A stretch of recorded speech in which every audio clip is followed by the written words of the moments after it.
Hello सबैजनालाई सेवारो नमस्कार है। म मौसम लिम्बू। आज त तपाईँहरूलाई म बेजिङमा खेल्ने ठाउँ के खेल्ने त भन्दाखेरि गोल खेल्ने ठाउँ स्टेडियम देखाउनु ल्याउँदैछु र त्यो स्टेडियम हेर्नको लागि म मात्रै आएको छैन।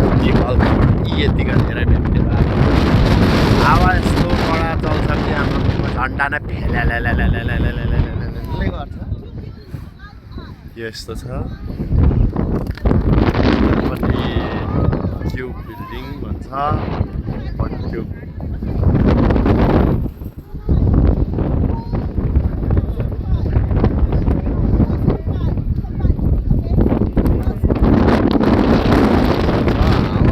चलिरहेको छ यो बेजिङ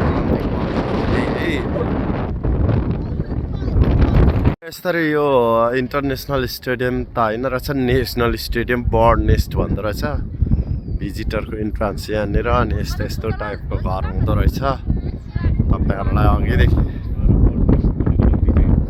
चराको गुड जस्तो भएर अब यो स्टेडियममा चाहिँ पिलर छैन अरे भन्ने खालको कुरा सुनिएको छ।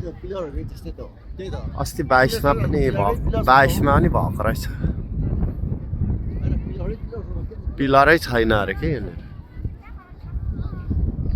यो खालको कुराहरू चाहिँ सुनिएको थियो। अब देख्न पनि पाइयो, आउन पनि पाइयो। योभन्दा भित्र पनि के छिराइ भएर खेलकुदहरू भएको त हेरिन्थ्यो होला। यस्तो यस्तो छ है स्टेडियममा। ल त भन्दै आजको यो स्टेडियमहरू यसो देखाउनु आएको थिएँ। एकछिन हेरिदिनु भयो, धन्यवाद छ भन्दै आज चाहिँ म स्टेडियमबाट बिदा लिन चाहन्छु। धन्यवाद, सेवारो नमस्कार।